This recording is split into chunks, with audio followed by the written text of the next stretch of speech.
The gun was already pressed against the back of Fletcher Dane's skull when he turned around. He had come to say goodbye. That was all. He had saddled his horse in the blue darkness before dawn, had told himself 100 times that the smart thing, the survivable thing, was to ride south and never look back at the town of Caldwell Creek, or the woman inside the small white house at the edge of its dusty main road. He had even made it as far as the hitching post outside her gate, before his boots stopped moving of their own accord, before his pride, that iron-jawed thing that had kept him alive through 6 years of drifting, had cracked clean down the middle. And now there was a gun at his head, and a man he recognized standing in the shadows of Cassidy Malone's front porch. And the man's name was Roy Greer, and Roy Greer was supposed to be dead. "Well," Greer said, his voice carrying the same low, almost cheerful menace Fletcher remembered from the Amarillo job 3 years ago. "Looks like the famous Fletcher Dane finally ran out of road." Fletcher did not move. He had learned long ago that the first second after a gun touched you was the most important second of your life, and the worst thing you could do with that second was flinch. "Where is she?" Fletcher said. "Inside, sitting very still, which is good for her health."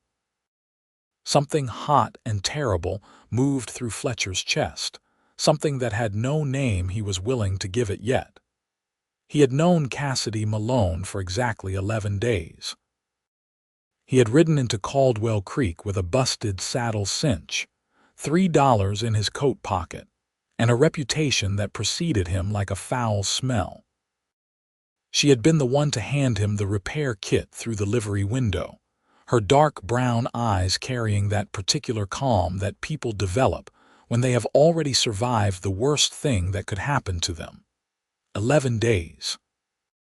And now Roy Greer had a gun to his head because of something Fletcher had done in another life, in another town, and the woman he had not yet allowed himself to love might die for it. That was the moment. The moment everything changed. But to understand why a proud man who had never once asked anything of another human being was about to swallow every last grain of his pride and say 4 words that would undo 6 years of careful isolation, you had to go back to the beginning of those 11 days. You had to go back to the morning Fletcher Dane rode into Caldwell Creek with dust on his coat and a lie already formed on his lips. It was the middle of October in the year 1883, and the Kansas plains had gone the color of old copper in every direction. Fletcher Dane was 31 years old and looked 38 on his bad days, which had been most days lately. He was tall in the saddle and lean in the way that men who eat irregularly and sleep outdoors tend to be lean, not wiry so much as stripped down to the essential parts, like a machine built for function rather than comfort. His coat was dark brown leather, cracked at the elbows. His hat had a bullet hole through the brim on the right side that he had never bothered to explain to anyone. His horse was a dun mare named Clara, who was smarter than most people he had ridden with and considerably more loyal. He had been following the railroad line south toward Indian Territory when Clara's cinch snapped somewhere outside of town, and he had walked her the last 2 miles into Caldwell Creek, cursing quietly and inventively in the way a man does when he is alone and there is no one to hear him. Caldwell Creek was not a remarkable town. It had a main street of perhaps 8 buildings, a church on the north end with a crooked steeple, a saloon called the Silver Buckle that looked like it had survived several fires and at least 1 flood, and the kind of dense, watchful quiet that settled over small towns in the West when strangers arrived. Fletcher had been in 100 towns like it. He had never stayed in any of them longer than 3 days. The livery was at the south end of Main Street, a wide building with open double doors and the warm smell of hay and horses drifting out into the October air. Fletcher led Clara up to the hitching post and was examining the ruined cinch when a window slid open on the side of the building, and a woman's voice said, "That cinch is done for. You are going to need a new one." He looked up. She was leaning on the window ledge with her arms crossed, studying him with the direct, unsentimental gaze of someone who had been making assessments of people all her life. She was somewhere in her late 20s, with dark hair pulled back in a practical knot, and a few loose strands across her forehead that the morning wind kept trying to rearrange. She wore a canvas work apron over a plain cotton dress. Her hands were stained with linseed oil. "I can see that," Fletcher said, which was not his most graceful opener, but he was tired and irritated and not in a conversational mood. "The supply ledger is on the back wall. Cinch straps are in the third bin from the left. I can charge it to your name if you plan to be staying." "I do not plan to be staying." She tilted her head slightly, the way a person does when they hear something they find mildly interesting. "Then you can pay up front, 50 cents. He paid. He took the cinch strap. He repaired it himself beside the water trough, and he was nearly done when the livery door opened, and she came out carrying a tin cup of coffee, and set it on the fence post next to him without a word and went back inside. He stood there for a moment looking at the cup. He drank it. It was the best coffee he had tasted in 6 months, strong and dark with no bitterness, and he hated how much that bothered him. He found out her name that afternoon from the barkeep at the Silver Buckle, a broad-shouldered man named Amos, who dispensed information about the town's residents with the casual generosity of someone who saw no particular reason for secrecy. Cassidy Malone, widowed, had run the livery herself since her husband, Tom Malone, died of a fever 2 winters back. Had a son named Illy who was 9 years old and attended the schoolhouse 3 days a week and spent the rest of his time helping his mother or getting into the ordinary mischief of 9-year-old boys. "Fine woman," Amos said, sliding Fletcher a second glass of whiskey. "Nobody in this town would say otherwise." Fletcher said nothing. He was already resolving not to think about her. He lasted until the next morning.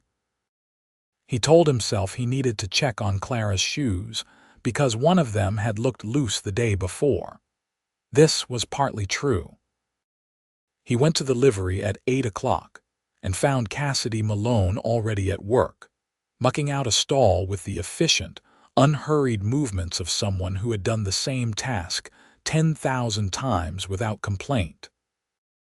There was a boy sitting on the fence outside, dark-haired like his mother, with a wooden horse in one hand and an expression of immense solemnity on his face.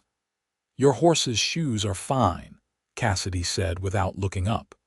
"I checked them this morning when I brought her fresh water." Fletcher stopped walking. "You checked my horse." She was favoring her left foreleg slightly. "It is just a stone bruise, not serious. I rubbed some liniment on it." She glanced up then, just briefly. "You are welcome." "I did not ask you to do that." "No," she agreed mildly. "You did not." The boy on the fence looked at Fletcher with the frank, evaluating stare of a child who has not yet learned that it is considered rude to stare. "Are you a gunfighter?" he asked. "Illy," his mother said. "I am asking because of the hole in his hat," Illy said reasonably. "I am not a gunfighter," Fletcher said. "What are you then?" Fletcher thought about that for a moment. The honest answer was complicated. The clean answer was a lie. He settled on the middle ground. "A traveler," he said. "Where are you traveling to?" "South." "Why?" "Illy," Cassidy said again, but there was a warmth underneath the correction, the kind of warmth that only exists between people who are deeply comfortable with each other. She looked at Fletcher again, and this time the look lasted a beat longer than necessary. "He is 9, she said. "He asks everything." "I do not mind," Fletcher said, and was surprised to find that he meant it. He stayed another day to let Clara's bruise heal. That was what he told himself. He spent part of the afternoon helping Amos haul a broken wagon axle to the blacksmith shop at the end of the street, because Amos had thrown his back out and needed a second pair of hands. And somehow the simple physical work of it, the weight and the effort and the purposefulness, settled something restless in Fletcher that usually never settled. That evening he ate dinner at the small boarding house next to the church, run by a woman named Mrs. Hartley, who was approximately 70 years old and had the steel-spined opinions of someone who had outlived everyone who might have argued with her. The meal was salt pork and boiled potatoes and cornbread, and he ate it at a long table with 3 other boarders, a traveling salesman named Peterson, a young man named Cody who had just come from Wichita looking for work, and Cassidy Malone. He had not expected her to be there. She sat 2 seats down from him with her hands folded around a tin cup of water, listening more than she talked, occasionally interjecting a quiet observation that stopped the conversation and made everyone think. She did not look at him more than twice during the meal, and both times it was the ordinary, incidental gaze of someone acknowledging a presence in the room. He looked at her considerably more than twice, and he was angry at himself for it. After the meal she was the first to rise, gathering her shawl and saying her good nights to Mrs. Hartley with genuine warmth, and as she moved toward the door, Fletcher stood up without knowing he was going to and said, "Miss Malone." She paused. Everyone at the table was quiet for exactly the wrong kind of reason. "I wanted to thank you," he said, "for the liniment and the coffee yesterday." She studied him for a moment with those calm, dark eyes. "You are a man who finds it difficult to say thank you," she said. It was not an accusation. It was simply an observation, the same kind she might have applied to the quality of a saddle or the temperament of a difficult horse. Generally, he admitted, something shifted very slightly in her expression. "Good night, Mr. Dane," she said. "Good night," he said. He lay awake until 2 in the morning wondering what that shift in her expression had meant. He did not leave the next day. He told himself it was because Clara was not ready. He told himself it was because the weather had turned and a cold front was moving in from the northwest, and riding in a cold front was uncomfortable and unnecessary when he had nothing urgent pressing him south. These were true things, as far as they went. They were also the kind of true things that a man tells himself when the real reason is one he has not yet found the courage to look at directly. The cold front arrived with a vengeance that afternoon, dropping the temperature 30 degrees in 3 hours and pushing a hard gray sky down over the plains like a lid. Fletcher spent most of the day in the livery, partly because it was warmer there than the boarding house, and partly because Cassidy Malone was there, and he had stopped pretending to himself that the latter fact was coincidental. She was working on a set of leather harnesses that needed resoling, sitting on a low stool near the center of the barn where a small iron stove pushed out heat, her hands moving with practiced precision through the stitching.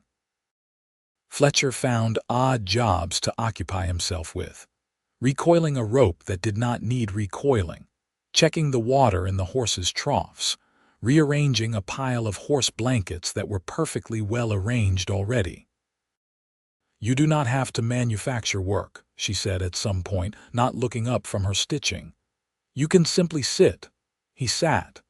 They were quiet for a while. It was not an uncomfortable quiet. It was the kind of quiet that happens between people who are both accustomed to their own company and have suddenly discovered that someone else's company does not feel like an intrusion. "How long have you been running this place alone?" he asked. 22 months, she said. "Is it enough?" The income, she was quiet for a moment and he thought he had gone too far, had asked something too personal too soon. But then she said, "Most months. The winters are harder, less traffic." She paused. Tom and I had planned to expand, add a second stall row on the east side. I have not gotten there yet. She did not say it with self-pity. She said it the way you state a fact about terrain, acknowledging the shape of the land you are navigating without mourning the easier path you might have taken. I am sorry about your husband, Fletcher said. She looked up then. Thank you, she said, and the simplicity of it, the absence of performance in it, hit him somewhere below the sternum. How did you end up here? She asked. In Caldwell Creek, I mean. You do not strike me as a man who drifts without direction. He considered that. I had direction once, he said. A ranch outside of Laramie, partner, livestock, plans. He looked at his hands. It did not hold. What happened? My partner decided the operation was worth more to him alone than divided. He kept his voice level. He was not wrong about the mathematics, he was wrong about the method he chose. She was watching him carefully. Were you hurt? Some, he said. The kind of hurt that goes deeper than the physical kind. Betrayal. He did not say that word, but she heard it anyway in the careful neutrality of his voice, in the way his jaw tightened slightly before he released it. That was 6 years ago, she asked. 6 years, 4 months. And you have been traveling since? Mostly. Mostly, she repeated, and there was a quality in how she said it that suggested she understood the weight of that word, the things compressed inside it. Ellie came bursting through the barn door at that moment, trailing a long piece of twine, and a story about a jackrabbit that had apparently outwitted him comprehensively. And the conversation shifted, dissolved into the easier air of a child's narrative, but Fletcher carried the remnant of it with him for the rest of the day. He stayed 3 more days because of the cold front. He stayed 2 more days because the road south had flooded at the creek crossing. He stayed 2 more days because he told himself he needed to resupply. By the time he had been in Caldwell Creek 9 days, he had stopped manufacturing excuses and was simply staying. And the people around him seemed to have noticed and accepted this without requiring explanation, which was the most unsettling thing that had happened to him in years. Mrs. Hartley gave him a better room on the 2nd floor with a window that faced east. Amos had started saving him a spot at the end of the bar every evening and having a glass ready. The blacksmith, a quiet man named Dale who communicated primarily in grunts of varying expressiveness, had begun grunting in a way that Fletcher had learned to interpret as acknowledgement rather than dismissal. And Ellie Malone had decided, with the absolute sovereign authority of a 9-year-old boy, that Fletcher Dane was the most interesting person who had ever come to Caldwell Creek, and had therefore appointed himself Fletcher's unofficial guide to the town and its surrounding geography.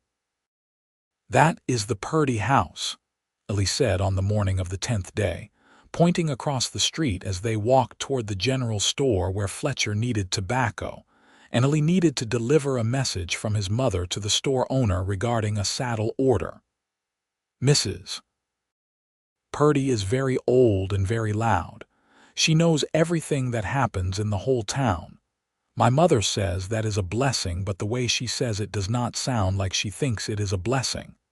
Fletcher kept a straight face. "Your mother is a perceptive woman." "She is very smart," Ellie said, with the matter-of-fact certainty of a child who has never entertained the possibility that his mother might be anything other than extraordinary. "She can fix almost any piece of tack in the county. She can read a horse faster than anyone. And she can bake a pie that would make a grown man cry." "Is that so?" "She does not make it very often because sugar is expensive," Ellie said, "but when she does make it, it is an event." He looked up at Fletcher with those frank dark eyes. "Do you like pie?" "I like pie," Fletcher said. "I will tell her," Ellie said, as if this were a piece of critical intelligence that needed to be transmitted immediately. Fletcher looked down at the boy and felt something unfamiliar move through him, something tender and slightly alarming, The way warmth is alarming when you have been cold a long time and your hands have forgotten how to receive it. You do not have to tell her that, he said. I know, Illy said cheerfully, but I will anyway. Cassidy made the pie that evening and sent Illy over to the boarding house with it, wrapped in a cloth with a note that said simply, "For Mr. Dane, who apparently likes pie. K.M." Fletcher sat on the edge of his bed with the pie in his lap and the note in his hand, and read the 4 words, "who apparently likes pie," approximately 9 times. Then he ate the pie alone in his room and felt the full, complicated weight of the fact that he was, against every intention and every carefully maintained wall he had built in 6 years of purposeful loneliness, falling in love with Cassidy Malone. He knew it was dangerous. He knew it with the particular clarity that comes not from ignorance but from experience, from knowing exactly how betrayal feels from the inside, from having learned the hard way that the things you love are the things that can be taken from you, and the safest life is a life with nothing worth taking. He also knew, sitting in Mrs. Hartley's boarding house with pie crumbs on his shirt and Cassidy's handwriting on a scrap of paper, that knowing something is dangerous has never once in the history of the human heart been sufficient to stop it. He went to thank her in the morning. She was in the livery, as he had expected. She was brushing down a gray stallion that had been brought in by a rancher from the east side of town, speaking quietly to the animal in the same calm, steady voice she used with everyone. She heard Fletcher come in and looked over her shoulder. "You finished it," she said, and he could hear the small, contained satisfaction in her voice. "Every crumb," he said. "It was remarkable. Tom always said I put too much cinnamon in. He was wrong." She was quiet for a moment, her brush moving in long strokes along the gray horse's neck. "That is a very confident opinion for a man who has only had the one pie." "I am occasionally confident," Fletcher said. She turned to look at him fully then, and something in her expression was different from the calm, measuring look she usually wore. There was something warmer underneath it, and also something cautious. The look of a person who is standing at the edge of something and has not yet decided whether to step. "Fletcher," she said, and it was the first time she had used his first name, and it landed with the quiet force of something deliberate. "Yes," he said. "Why are you still here?" He could have given her the excuses. The weather, the road, the resupply. He could have been the man he had been for 6 years, the man who kept moving, who kept the horizon always in front of him and nothing worth losing behind him. "I am still here," he said carefully, "because I find that I do not want to leave."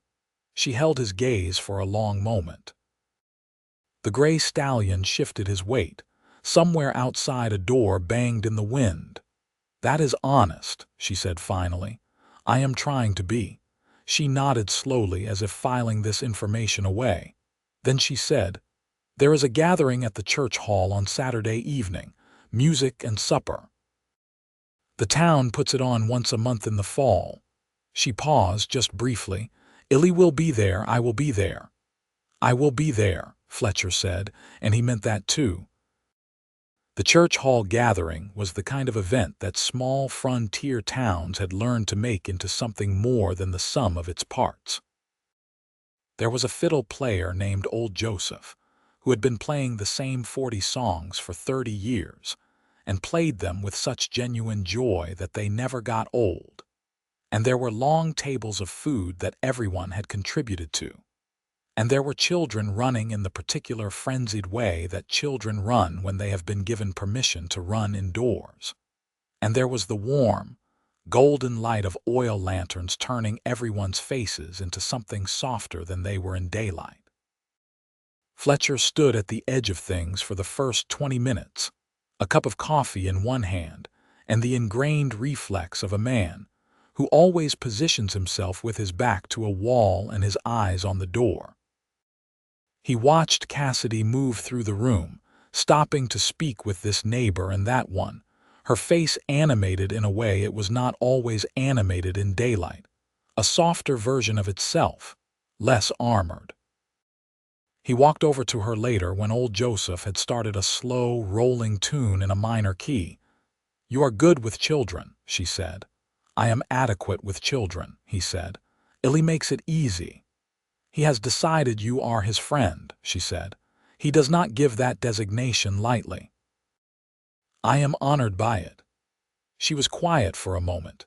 The music moved around them, and other couples were beginning to find a rhythm in the space between the tables.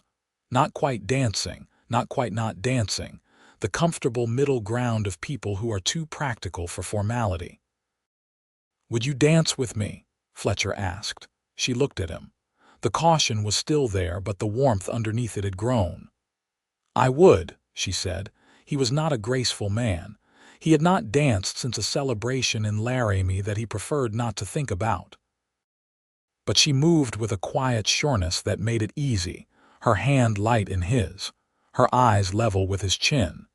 And they moved together in the lamplight while old Joseph played his minor key tune. And for the length of that song Fletcher, Dane felt something that he had not felt in 6 years. He felt like he might be worth something. He walked her home through the October dark afterward, Illy running ahead of them along the road, chasing his own lantern light. The night was clear and cold, full of stars, the kind of sky that only happens far from cities, where there is nothing between you and the full weight of the universe. "Can I ask you something?" she said. "Yes," he said. "What happened in Laramie, not the ranch or not only that. There is something else." He was quiet for a moment. The gravel of the road crunched under their feet. Illy had reached the gate of the White House and was swinging on it, waiting. "My partner's name was Roy Greer," he said. "We had built that ranch together over 4 years. When he decided he wanted it all, he did not simply buy me out or force a sale. He went to a U.S. Marshal and told him that I had robbed a payroll wagon 3 years before in Colorado. He stopped walking. I had not, but Greer had, and he had the kind of evidence that makes a lie look convincing. She stopped walking too and looked at him. "I ran," he said, "because the alternative was a rope. I spent 8 months as a wanted man before another witness came forward and the charge was dropped. By that time Greer had sold the ranch and disappeared." He met her eyes. "I have never found him." "Are you looking?" she asked. "No," he said, and this was the truth. "Not anymore. I was for a year. Then I decided that the looking was eating me alive and I stopped." He paused. "I do not know where he is." She looked at him for a long, still moment in the darkness. "Thank you for telling me," she said. "I know that was not easy." "No," he admitted. "Fletcher," she said, and again his name in her mouth had that deliberate quality as if she was choosing it carefully. "I am not afraid of a complicated past. I have one of my own." He wanted to ask her what she meant. He wanted to stand there in the dark road with stars overhead and talk to her until he understood everything there was to understand. But Ali had abandoned the gate and was pulling on his mother's sleeve with news of significant urgency about something he had seen in the road. And the moment opened and closed like a wave, and she said good night, and he walked back to the boarding house carrying the warmth of the evening like something held carefully in both hands. He sat in his room and looked at the ceiling and thought about Roy Greer. He thought about how Greer had looked the last time he saw him, 3 years ago at a distance in Amarillo, before Fletcher had made the conscious decision to stop chasing the ghost of his own anger and ride south. He thought about how Greer had the kind of face that could change its character with a hat or a beard. That was forgettable by design, a tool in the trade of deception. He thought about the woman in the White House at the edge of the road, and about her son, and about the feeling he had had on the dance floor, and he made himself face the thing he had been skirting around for 11 days. He loved her. He had loved her since the morning she slid a cup of coffee through a livery window without being asked. And the love had grown in the careful, sturdy way of things built in hard conditions. Not fast and fragile, but dense and strong. He loved her competence, and her calm, and the sharpness of her mind, and the warmth she kept banked like embers, revealed only in small, deliberate ways. He loved the way she spoke to her son, firm and full of laughter at the same time. He loved the small, quiet smile she had not been able to contain across the church hall, the one she had not meant for him to see but had been meant for him anyway. And knowing all of this, he also knew that he was a man with a hidden past, and a known enemy who had already proven willing to destroy everything Fletcher held dear. He was a man who had spent 6 years becoming no one in particular precisely, so that there was nothing for someone like Greer to aim at. He had made himself nothing. And now he was something again, and it was terrifying. He told himself he would leave in the morning. He told himself this with conviction and without believing it, which was how the mind protects itself from the truth it already knows. He was halfway to the livery before dawn when he heard the sound.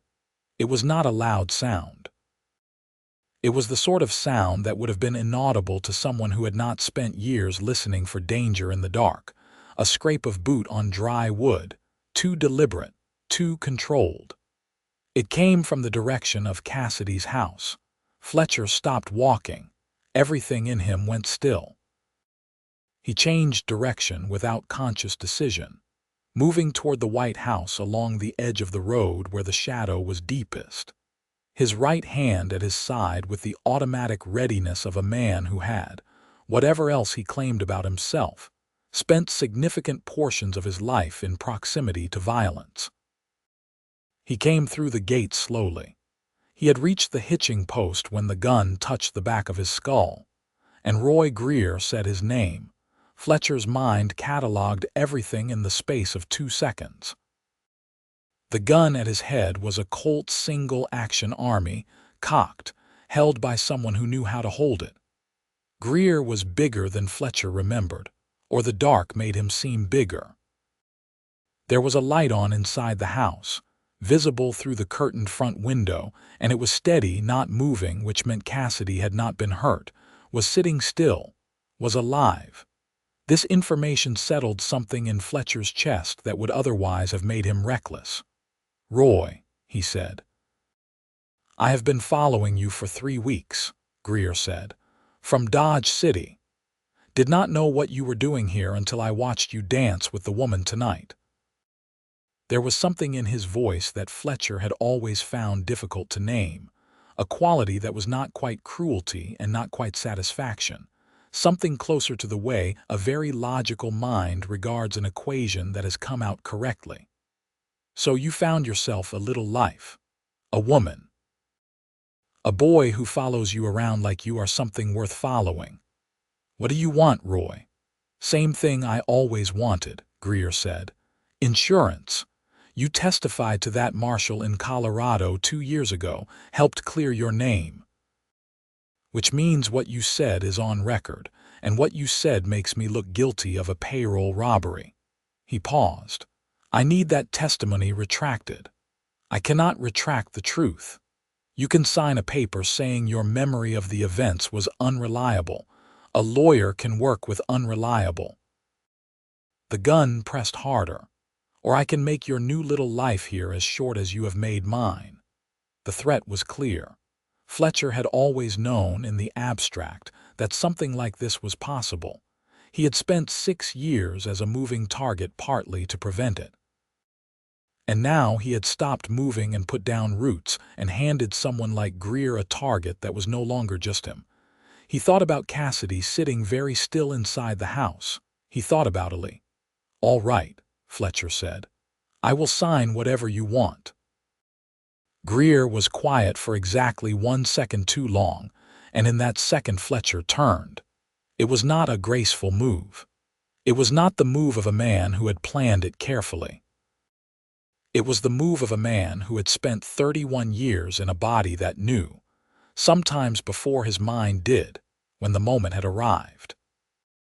He turned into the gun, taking the barrel on the outside of his shoulder rather than his skull, and the gun went off into the dark October sky, and Fletcher drove his elbow backward with everything he had into Greer's face. Greer went down hard. Fletcher was on him before the sound of the shot, had finished rolling across the plains, pinning the gun hand with one knee, and his weight pressing the man into the cold dirt of the front yard. Greer was not soft, and he fought, and it was not a clean or easy thing, and Fletcher took a fist to the side of his head that made his vision light up white, but he held on. The front door of the house opened. Cassidy stood in the doorway with a 12-gauge shotgun leveled with the steady, purposeful grip of a woman who had grown up in the West and understood exactly what the tool in her hands was for. "Do not move," she said, and she was not talking to Fletcher. Greer stopped moving. Fletcher, breathing hard, his knee on Greer's wrist, looked up at her. "There is rope in the barn," she said. He nodded. They tied Roy Greer to the fence post in the front yard, and Cassidy sent the boy from the boarding house, young Cody, who had come from Wichita looking for work, and had found instead the particular occupation of errand runner for the whole town, to fetch the town's acting lawman, a man named Marshall Hicks, who had a deputy and a small jail at the north end of the street. And then they sat on the front step of the White House in the pre-dawn dark, Fletcher with his hands on his knees and Cassidy with the shotgun across her lap, and he told her everything. He told her all of it. The ranch and Greer and the false testimony, and the 8 months as a wanted man, and the year of pursuing the ghost of his own rage and the decision to stop and ride south, and the 6 years of deliberate emptiness that followed. He told it flatly and completely, without self-pity or embellishment, because she deserved the full accounting, and he was done, finally, with the careful economy of partial truth. She listened without interrupting. When he finished, she was quiet for a while, looking out at the plains where the first gray edge of dawn was beginning to press against the horizon. "When you came to the gate tonight," she said finally, "before he got behind you, what were you going to do?" He was quiet for a moment. "I was going to say goodbye," he said. She turned to look at him. "I told myself," he said, "that leaving was the right thing, that whatever I had allowed myself to feel here was not worth the risk I was putting you and Ellie in." He looked at his hands. "And then I got to the gate and I stopped. And I could not make myself go." "Why?" she asked. He looked at her. The dawn was growing, soft and gray and cold, and her face in it was serious and open, the way a face looks when it is ready to receive something it has been waiting for. "Because," he said, and he took a breath that was, for a man like him, the equivalent of stepping off a ledge, "I cannot leave without asking you something." She did not say anything. She waited. He was quiet for one more moment, not because he did not know what to say, but because the words, now that he had committed to saying them, felt enormous and irrevocable and true. "I have spent 6 years making myself into a man who does not need anything from anyone," he said. "And then I rode into this town with a broken cinch, and you handed me a cup of coffee I did not ask for, and 11 days later I am a different man than I was. A worse defended man." He stopped, started again. "I know I am not uncomplicated. I know my history does not recommend me. But I am asking, Cassidy, whether there is any possibility, any at all, that you might want me to stay." Marshall Hicks arrived at the gate with his deputy at that moment, which was simultaneously the worst and most irrelevant timing Fletcher had ever experienced. There was the noise and procedure of Greer being unlashed from the fence post and marched down the street, and Hicks asking questions that Fletcher answered mechanically, while the entire focus of his attention remained on the woman sitting on the front step with the shotgun across her lap. It took 20 minutes for Hicks to be satisfied and Greer to be behind a proper set of bars. Fletcher walked back to the front gate of the White House alone. The dawn had moved from gray to pale gold while he was gone. The air was cold and clean and smelled of frost and dry grass. Cassidy was still on the step. She looked up when he came through the gate. "Yes," she said. He stopped walking. "Yes," she said again, clearly, as if she wanted to be sure it landed. "I want you to stay."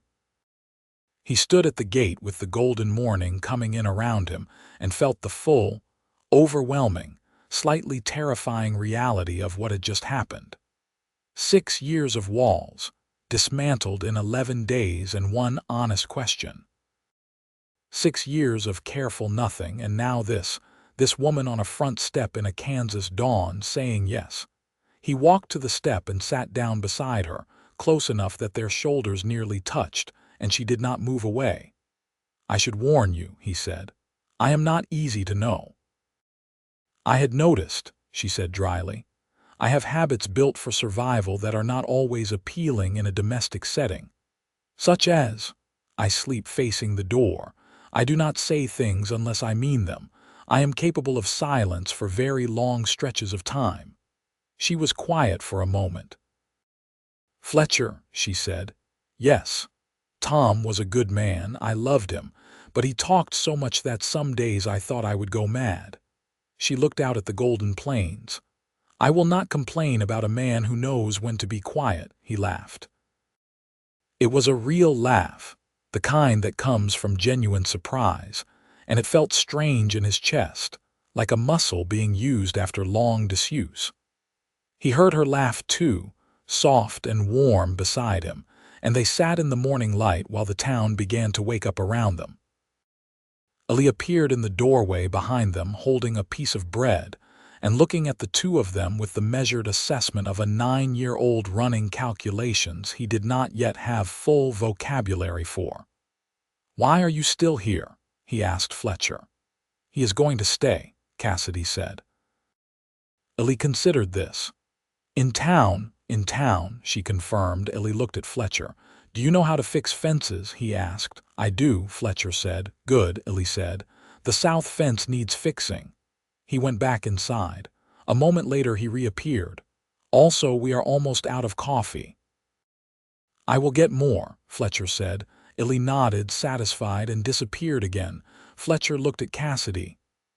"Welcome," she said quietly, "to what we have." He looked around at the White House and the gate and the livery down the road and the town coming to life in the golden morning, and he thought that what they had was, unexpectedly and without any of his planning for it, exactly enough. Roy Greer was held in the Caldwell Creek jail, while Marshal Hicks sent a wire to the U.S.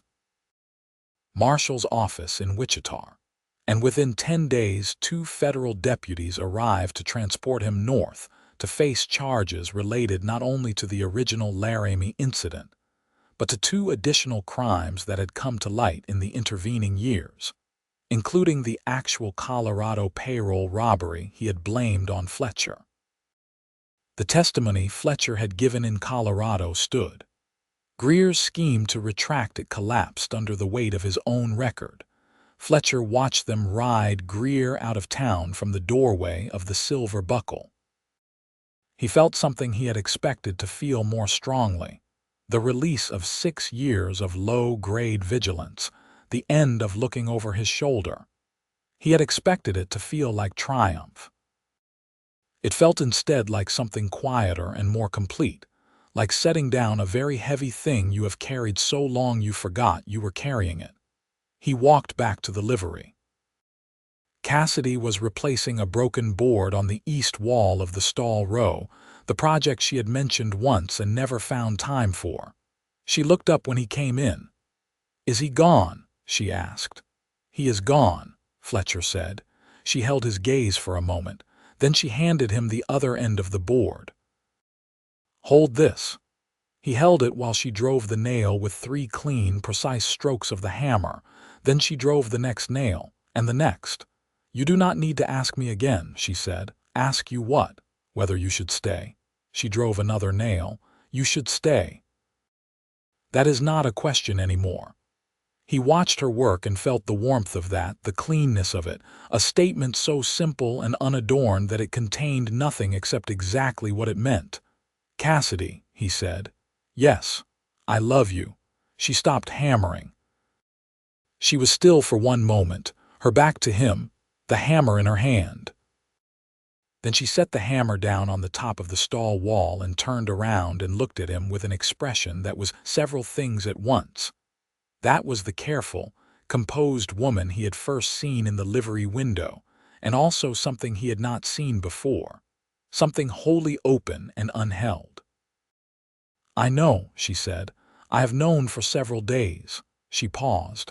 "I love you too. I was waiting for you to say it first because I thought you needed to." "You were right," he said. "I usually am," she said, and picked up her hammer again. He laughed again, that same surprised, genuine laugh, and she was smiling as she drove the next nail, and the morning light came through the gaps in the livery wall in long golden bars, and Fletcher Dane leaned against the stall and watched the woman he loved building something she had planned alone for 2 years, and thought that he would very much like to help her build the rest of it. The weeks that followed were the strangest and most ordinary of Fletcher's life. Strange because he was living them instead of passing through. Ordinary because they had the texture and weight of real days rather than the flat, purposeless quality of transit. He fixed the south fence. He repaired a section of the livery roof that had been losing shingles. He took on work at the blacksmith shop when Dale needed extra hands, and he turned out to have a natural aptitude for the work that surprised Dale into a series of grunts that Fletcher had come to understand as high praise. He ate dinner with Cassidy, and only 3 evenings a week. He walked home after each dinner and slept in his room at the boarding house, but the distance between where he slept and where he wanted to be grew more obvious with each passing night, and he had begun to think about what it would mean to close it properly and permanently. He and Cassidy talked on these evenings with the depth and range that people talk when they have decided to really know each other. Not the careful, managed conversation of early courtship, but the real thing, the kind that covers territory, both easy and difficult. He learned that her complicated past, she had mentioned once and not elaborated on, involved a first year of marriage that had been harder than anyone had known. Not because Tom had been a bad man, but because she had been very young and very stubborn and very certain she knew what she was doing when she did not. And they had had to learn each other slowly and imperfectly. And by the time they had the shape of each other right, he was gone. "I am grateful for what we had," she said, "but I am also aware of what I would do differently." She looked at Fletcher across the dinner table. "I am older now, more patient with the process." "So am I," he said. "You were never impatient," she said. "You were avoidant." "Those are different problems." He thought about that. "You are right," he said. "I usually am," she said, and Ellie looked up from his plate and said, "She says that a lot," and Cassidy said, "Because it is usually true." Fletcher smiled at his plate. November settled over the Kansas plains with the full seriousness of a frontier winter, and the days shortened and the cold deepened, and the town pulled together in the way that small communities do when the weather requires it, sharing resources and labor and company. Fletcher found himself woven into this fabric without quite knowing when it had happened. Someone who was consulted rather than simply present, whose opinion was asked for, and whose help was taken for granted in the best possible way. He asked Cassidy to marry him on the 14th of December. It was not a dramatic occasion.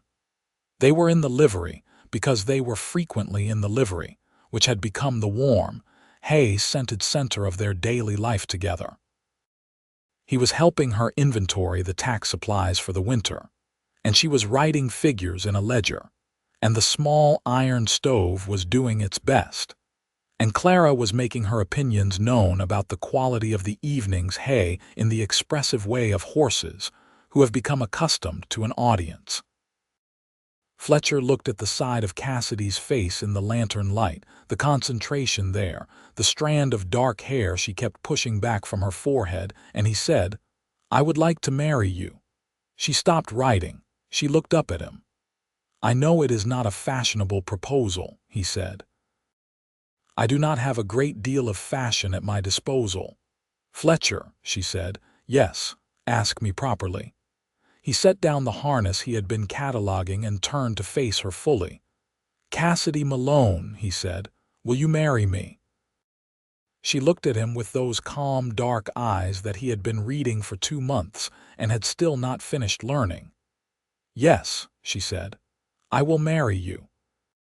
He crossed the space between them in 3 steps and took her face in his hands and kissed her for the first time with the whole weight of everything he felt behind it. Not tentative, not careful, but present and honest and certain. And she kissed him back with the same quality, and Clara made a deeply unimpressed noise behind them that broke them apart laughing. They told Ely the next morning. He looked at Fletcher very seriously for approximately 10 seconds. Then he said, "Will you be my father?" Fletcher was not prepared for this. He looked at Cassidy, who gave him nothing, which was her way of letting him handle it himself, which was also one of the things he loved about her. He crouched down to be eye level with the boy. "I cannot replace your father," he said. "I would not try to. He was your father and he will always be." He paused. "But if you want me to be something like a father to you in the way that I can be, then I would be very proud to try."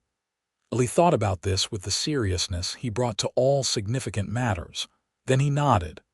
"Good," he said. "Because I already told everyone at school that you were staying." Fletcher stood up. "He told them a week ago," Cassidy said, "before you had decided anything officially." "He knew," Fletcher said. "Children usually do," she said.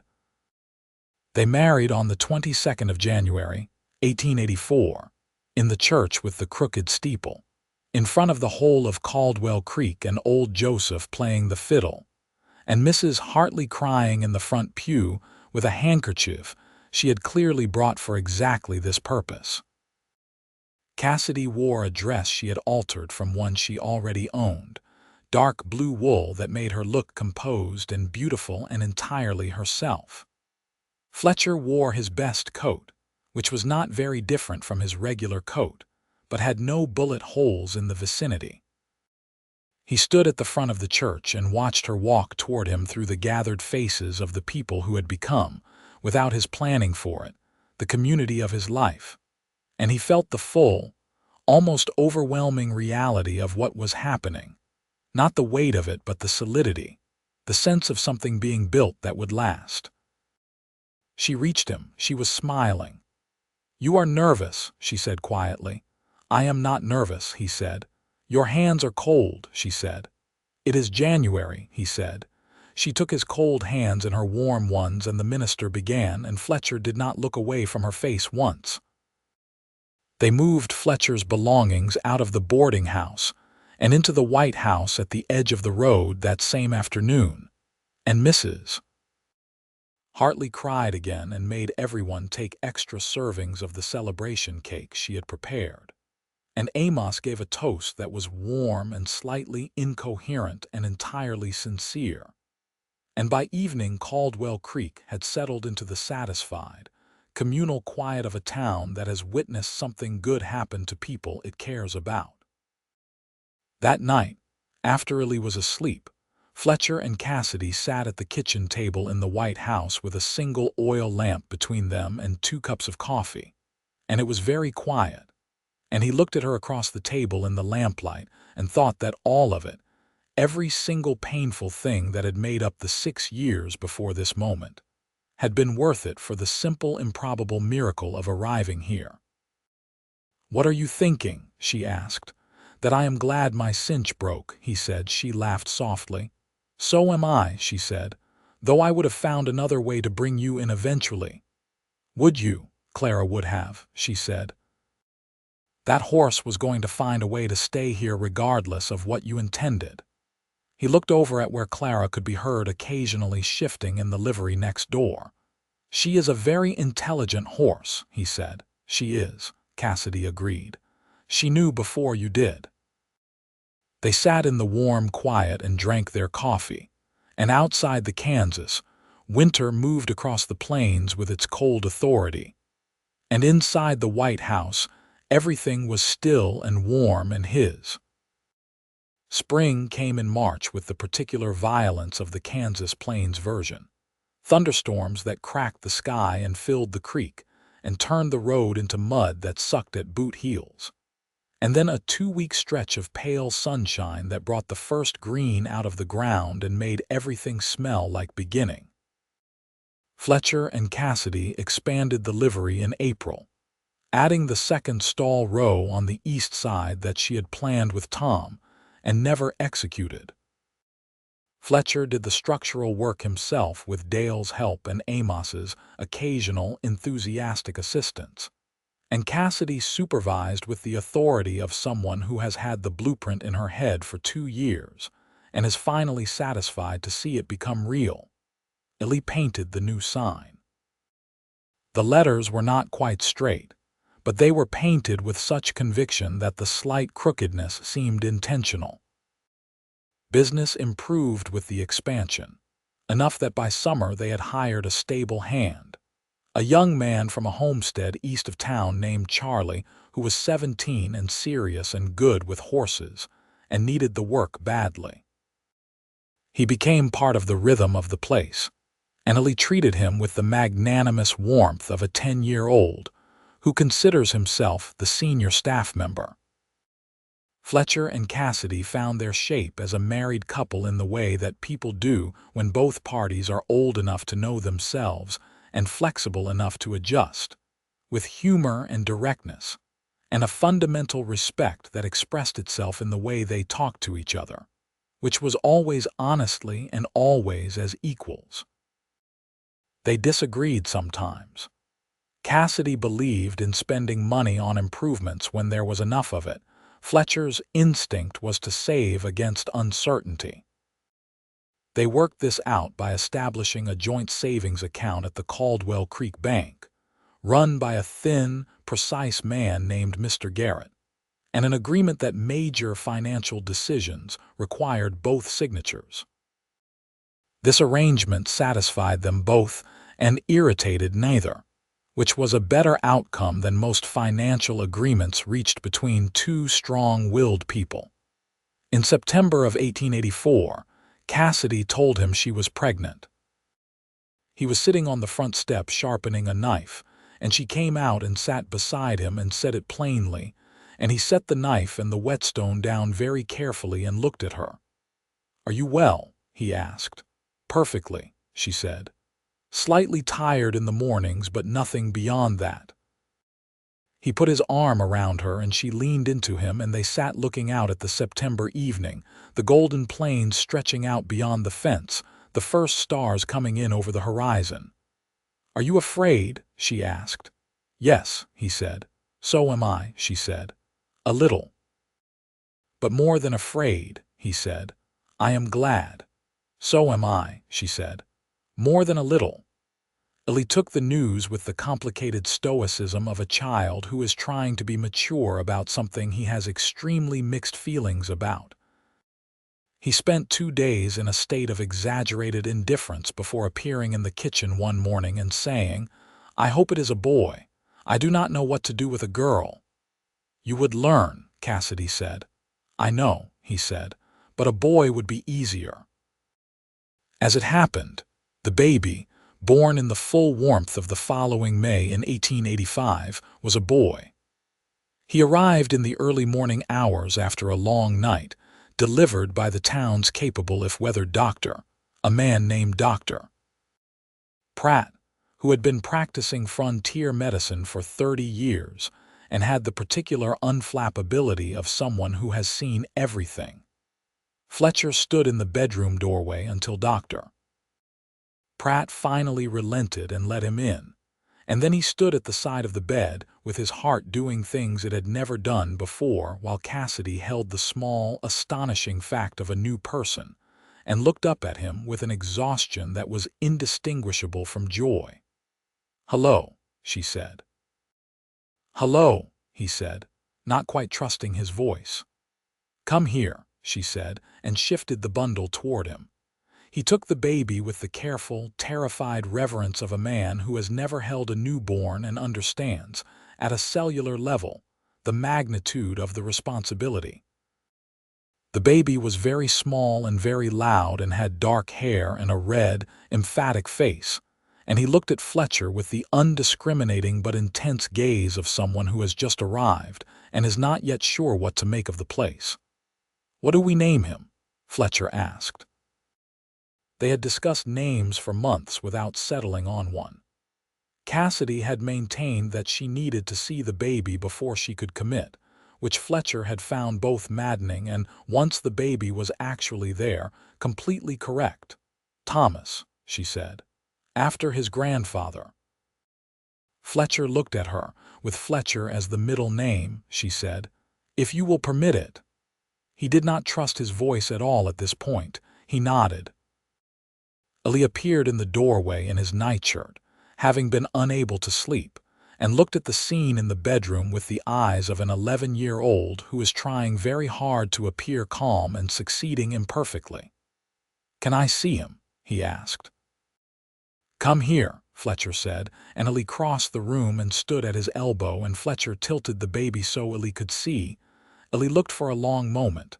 Then he said, "He is very small." "He will get bigger," Fletcher said. "He is also very loud." "That too will moderate," Cassidy said from the bed. Ellie looked at the baby a moment more, then he looked at Fletcher. "I think I can work with a boy," he said. "Good," Fletcher said. "We will need your help." Ellie stood a little straighter.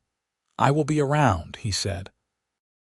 Thomas Fletcher Dane grew in the way that babies in healthy households grow, which is to say rapidly, and with comprehensive disruption to everyone's sleeping patterns, and with a charisma entirely disproportionate to his size.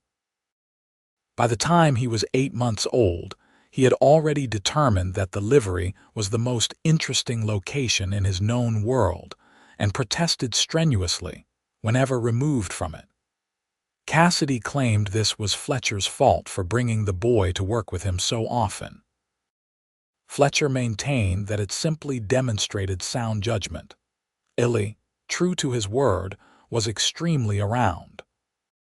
He had a talent for entertaining his younger brother that freed Fletcher and Cassidy for the work that needed doing, and he performed this role with the particular pride of an older sibling, who understands that their position comes with both responsibility and authority, both of which he exercised with selective generosity. The livery continued to grow.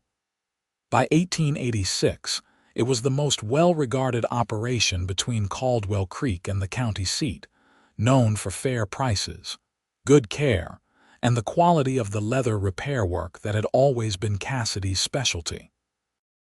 Amos referred travelers to them from the Silver Buckle, with the proprietary pride of someone who feels personally responsible for an enterprise's success, which he partially was, having been one of the first people in town to establish Fletcher as a known and trustworthy quantity. Fletcher had become, without planning for it, and with a good deal of initial resistance to the concept, a man with roots.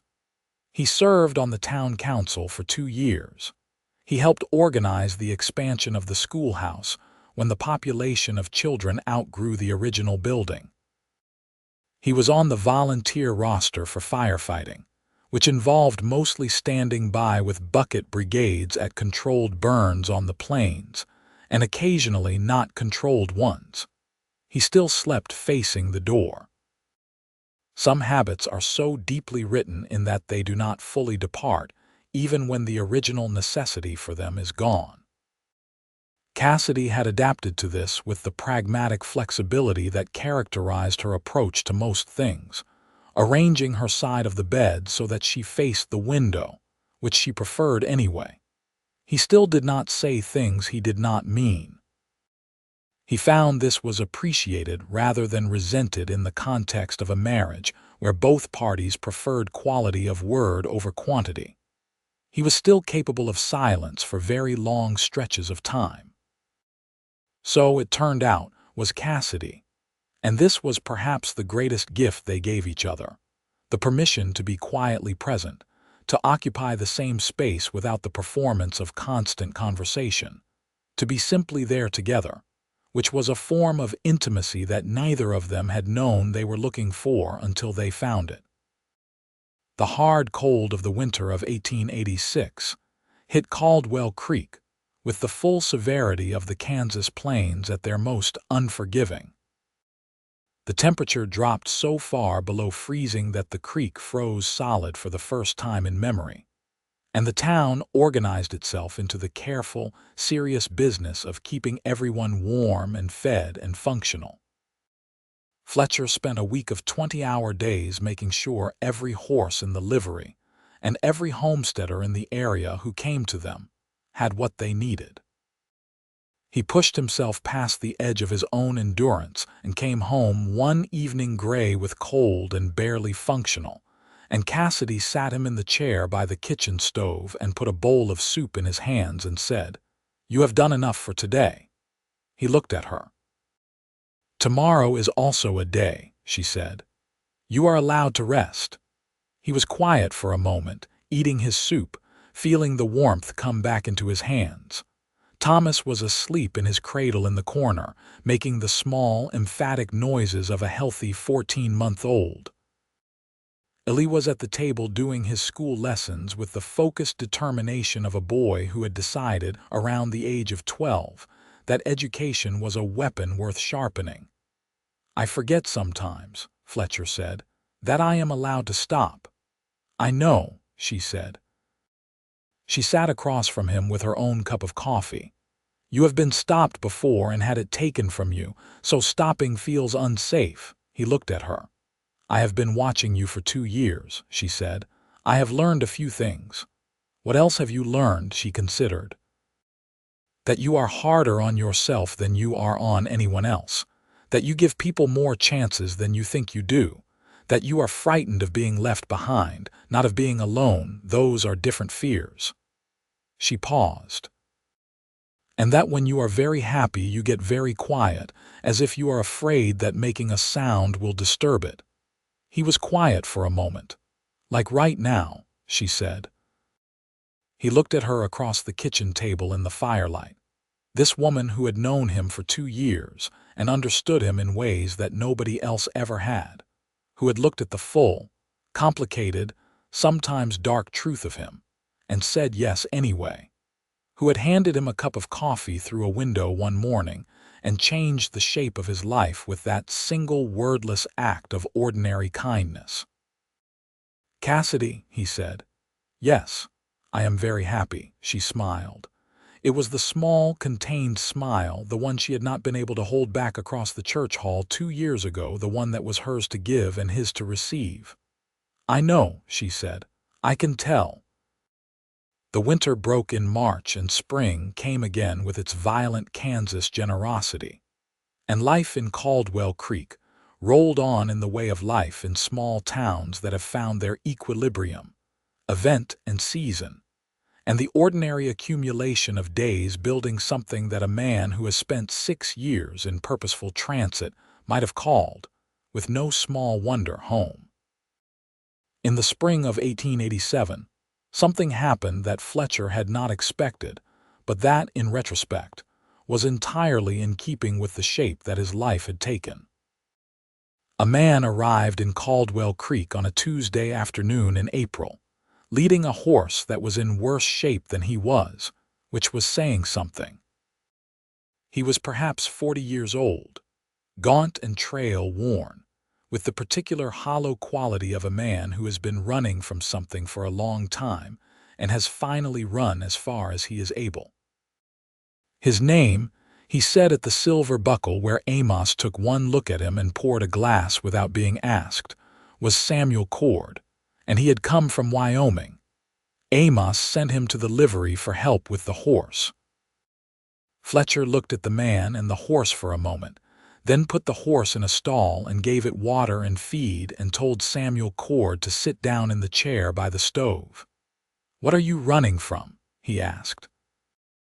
Cord looked at him with the exhausted, defensive eyes of a man not accustomed to being seen clearly. "I am not running from anything." "You are," Fletcher said. "I recognize the quality." He settled onto a stool across from the man. "I spent 6 years running myself. You do not have to tell me what it is. But if you are going to stop here, it is better for everyone, including you, that I know whether what you are running from has a chance of catching up." Cord was quiet for a long moment. Then he said, "I testified against a man in Cheyenne. He is connected to people who do not take well to testimony." "What kind of people?" "The kind with money and long memories." Fletcher looked at him carefully. There was no hidden threat in the man's story, no angle he could detect, only the flat, worn truth of someone who had made a costly choice and was living in its aftermath. "How long have you been riding?" he asked. 3 weeks, Cord said. "Then your horse needs at least a week of rest and feed before she is road-worthy again." "I cannot pay much for that," Cord said, with the specific dignity of a man stating a fact rather than making an excuse. "You can work it off," Fletcher said. "Charlie is leaving at the end of the month to marry a girl from the homestead east of town. I am going to need a stable hand." Cord looked at him for a long moment. "Why would you do that?" "Because someone took a chance on me once," Fletcher said, which was not entirely the right framing of how he had come to Caldwell Creek, but was true in the essential sense that the town and the people in it had done exactly that, and he knew it. "And because your horse needs water and rest, and you look like you need the same." He stood up. "You can sleep in the back of the livery until we find you a proper room." Cord stayed. He was a good worker, quiet and capable, and he had a way with the more difficult horses that earned Cassidy's professional respect within the first week, which was not an easily earned thing. He became, gradually, part of the fabric of the place the way Fletcher had once become part of the fabric of the town, by showing up every day and doing the work and being someone who could be relied upon. His past did not catch up to him in Caldwell Creek, and whether that was luck or the relative anonymity of a small Kansas town, or the fact that the people he was running from had more important concerns, it was impossible to say. Fletcher told Cassidy about Samuel Cord and his reasoning on the evening after he had made the offer, sitting at the kitchen table with the oil lamp between them. She listened. Then she said, "You are a good man." "I am trying to be," he said. "You are succeeding," she said. He looked at her across the table. "I had a good example," he said. She raised an eyebrow. "You," he said. "The coffee through the window." She looked at him for a moment. Then she laughed, that soft, warm laugh that he had been collecting for 3 years now, storing it in some interior place where the important things lived. "That was just coffee," she said. "No, it was not," he said. "And you know it." She was quiet for a moment, and something moved across her face that was old and true and tender. "No," she said finally.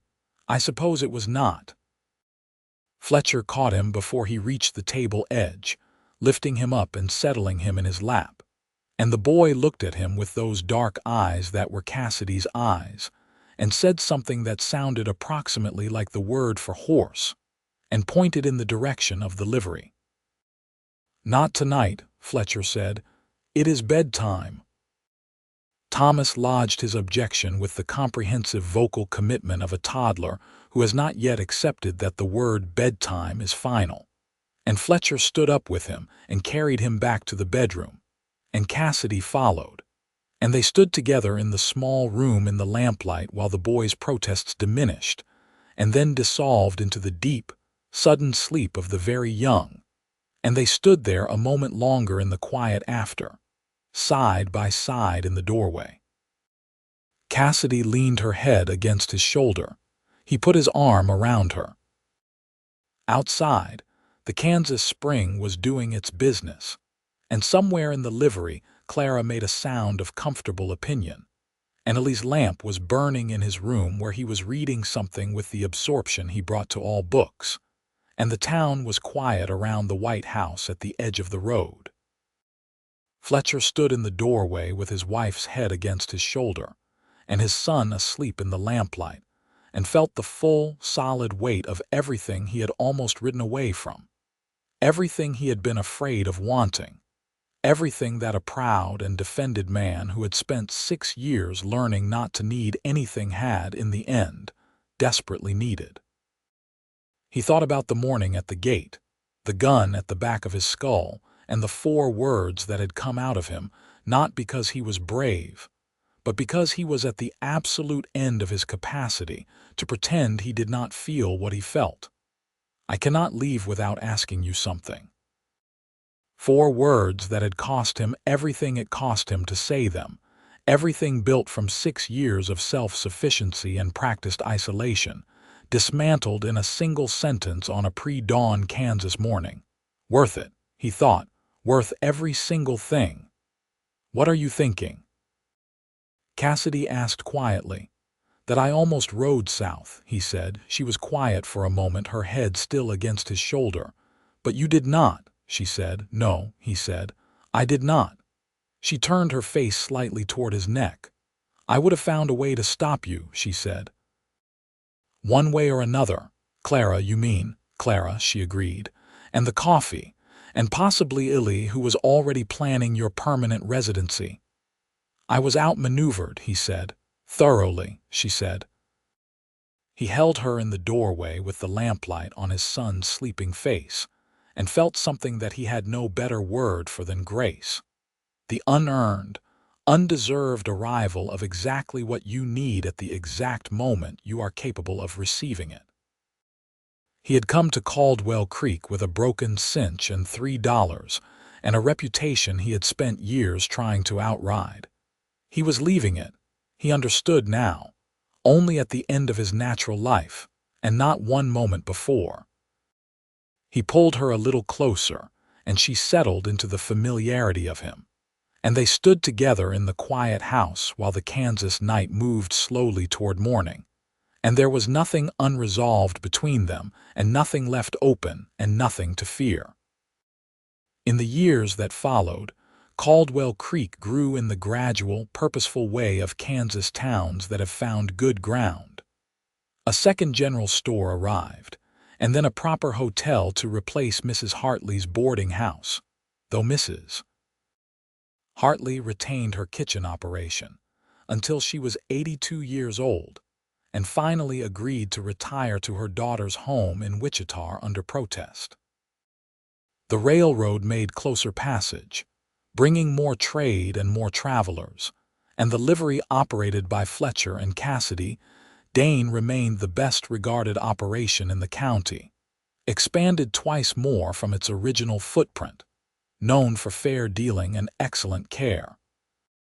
Illy Malone, who became Illy Dane by his own request on the day he turned 15, and had a conversation with Fletcher that neither of them ever fully reported to Cassidy, but that she understood completely from the way both of them looked afterward. Grew up to be a man his mother and stepfather recognized easily as a distillation of their best qualities, direct and warm and capable and quietly funny. He studied law by correspondence for 3 years, and then went to Wichita for a year, and came back with a certificate, and a young woman named Helen who was a school teacher, and who looked at Illy Dane with the same quality of attention that Cassidy had once looked at Fletcher, the look that means someone has decided.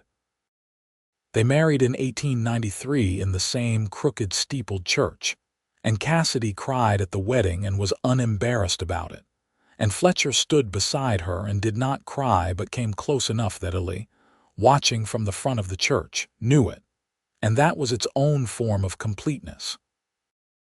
Thomas Fletcher Dane grew up in the livery and on the plains, and with books that Cassidy brought from Wichita twice a year, and with the horses that were his particular passion from the moment he could walk toward them.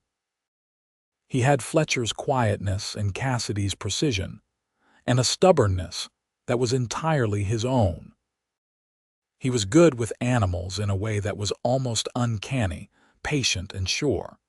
And by the time he was 12, he was the one Samuel Cord brought the difficult horses to, which Samuel Cord, who had stayed in Caldwell Creek and become in many ways part of the family, acknowledged freely and with genuine admiration. Cassidy had a second pregnancy in 1890, and a daughter was born in February of that year whom they named Ruth Clara Dane. Clara for the horse who had started everything, which was a fact they chose to disclose to Ruth at an appropriate age, and which Ruth found more charming than embarrassing. Ruth had her father's brown eyes and her mother's dark hair, and her brother Ellie's gift for saying exactly the right thing at the exact moment it was needed. And she was, from her first determined breath, entirely herself. Fletcher stood at the window of the White House the evening after Ruth was born, looking out at the February dark, and felt the same impossible fullness he had felt at Thomas's birth, amplified by the knowledge that he had more context for it now, that he knew what this person in the next room was going to become in the years ahead, how she would grow and stun him and require him to expand his understanding of what he was capable of feeling. He heard Cassidy's voice from the bedroom, low and warm, talking to the baby in the way she talked to horses, calm and steady and certain. He turned from the window and went back to where they were. He sat on the edge of the bed and she put Ruth in his arms, and the baby looked at him with the same undiscriminating intensity that Thomas had, the look of someone new to the world and not yet afraid of it. "Hello, Ruth," he said. The baby made a sound. "She agrees with you," Cassidy said.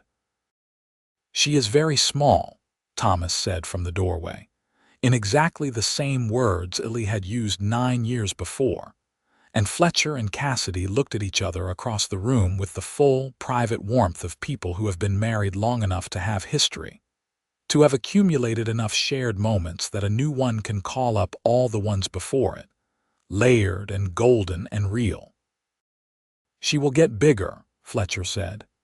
"He always says that," Thomas told his sister gravely, as if she could understand, or perhaps because she could. The years carried them forward, the way years do when they are full of the right things, not without difficulty or grief or the ordinary failures that make up the texture of a life honestly lived, but with the deep-seated solidity of people who know what they have and choose it every day.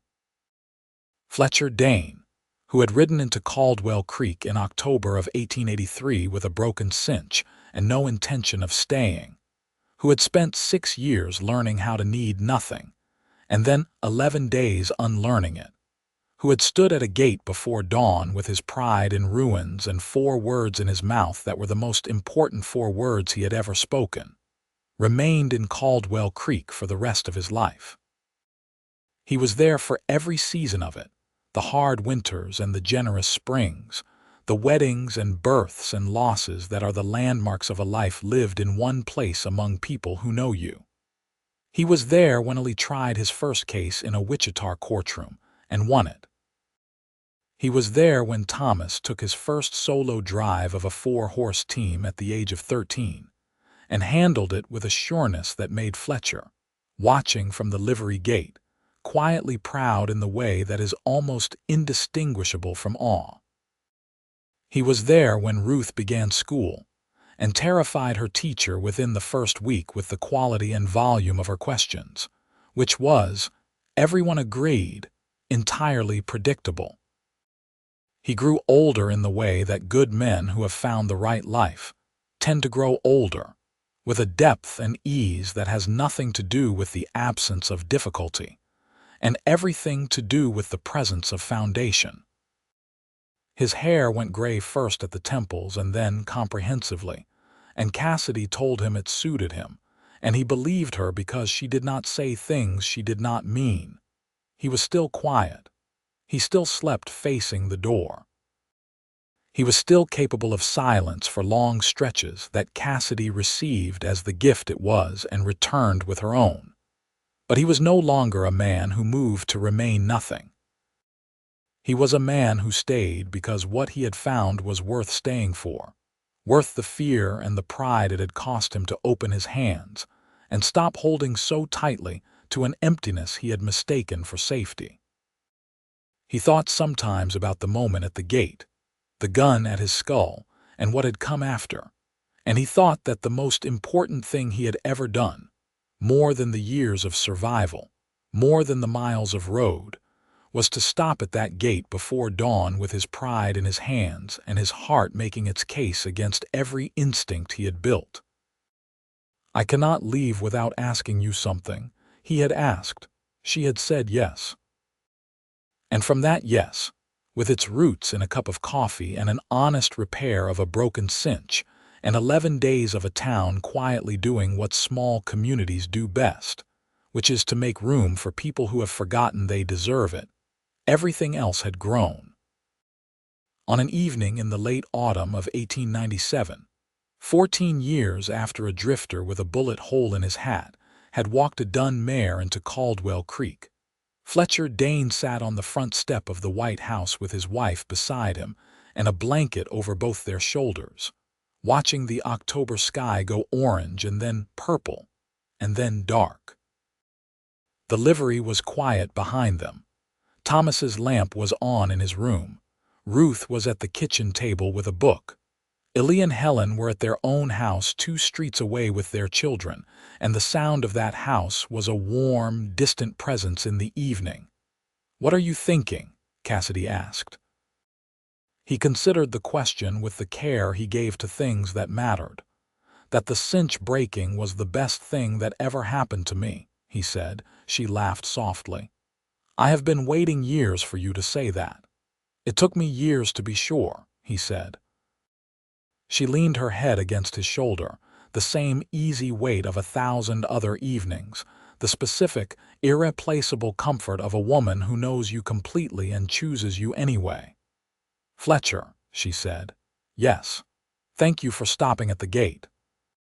He looked out at the dark October plains, at the stars beginning to press through the blue-black sky, at the country that had received him and held him and made him someone he was glad to be.